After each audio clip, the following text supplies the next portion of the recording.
నమస్తే, నా పేరు పెండ్యాల సురేందర్. గోపాలమిత్ర యూట్యూబ్ ఛానల్కి స్వాగతం. రైతులు ఈ మధ్యకాలంలో అంటే ఈ వారం 10 రోజుల నుంచి వెళ్ళి ఫోన్లు చేసి వాళ్ళ యొక్క పశువులు, బర్రెలు, ఎడ్లు, ఆవులు, గొర్రెలు, మేకలు కూడా ఈ కర్రలను మేసి చనిపోతున్నాయి అని చెప్పేసి ఫోన్లు చేస్తున్నారు. అయితే ఈ కర్రలు మేయడం వల్ల తొందరగా అంది వాటికి వైద్యం చేయడం వల్ల బతికి బయటపడుతున్నాయి.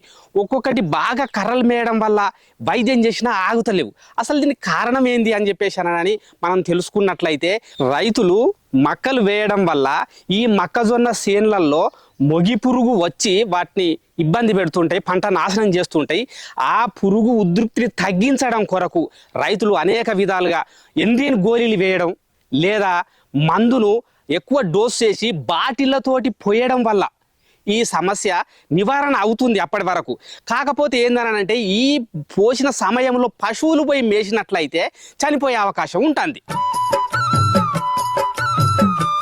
మొక్కజొన్న కానీ, పచ్చజొన్న కానీ లేదా గడ్డి జొన్నలు కానీ వేసినప్పుడు 20-25 రోజుల లోపు కనుక మేపినట్లయితే అవి కూడా పాయిజన్ అయ్యే అవకాశం ఉంటుంది. 20-25 రోజులు దాటిన తర్వాత కోసుకొని పశువులకు వేసుకోవచ్చు, మేతగా వేసుకోవచ్చు. పాయిజన్ అయిపోయిన తర్వాత, ఏది 20-25 రోజులు అయిపోయిన తర్వాత మొక్కజొన్నకు మొగి పురుగు తగిలే అవకాశం ఉన్నది. ఆ పురుగును తగ్గించడం కొరకు రైతులు అధిక డోసు చేసి మందులు వాడడం లేదా గోళీలు వేయడం.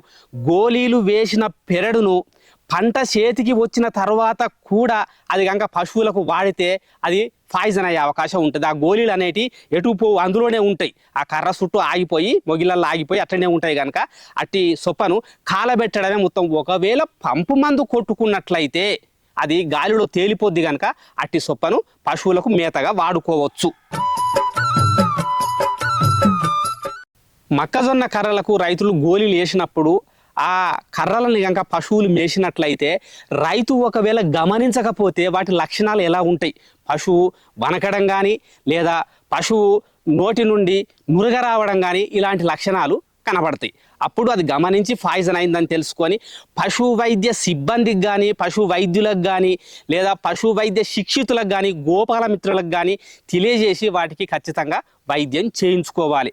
ఒకవేళ వీరు అందుబాటులో లేని ఎడల మరి టైం ఎక్కువ తీసుకుంటుంటుంది. అసలు పశువుకు ప్రమాదం కాకుండా రైతు కోడి గుడ్లను ఉడకబెట్టి వాటి తెల్ల సొన కానీ లేక పచ్చ సొనను తీసేసి తెల్ల సొనను తాగించుకోవాలి. ఒక 7-8 గుడ్లను తాగించుకోవాలి. అట్లా కాకుండా కర్ర యొక్క బొగ్గును దంచి పశువుకు తాగించినట్లయితే ఎక్కువ సమయం తీసుకున్న ఇబ్బంది పడకుండా తర్వాత వైద్యం చేయించుకోవాల్సి వస్తుంది.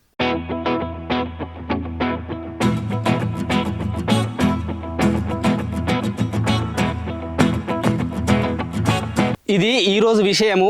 సందేహాలు, సలహాలు ఉన్నట్లయితే కింద కామెంట్ రూపంలో తెలియజేయండి. మా గోపాలమిత్ర యూట్యూబ్ ఛానల్ని సబ్స్క్రైబ్ చేసుకోండి. నమస్కారం.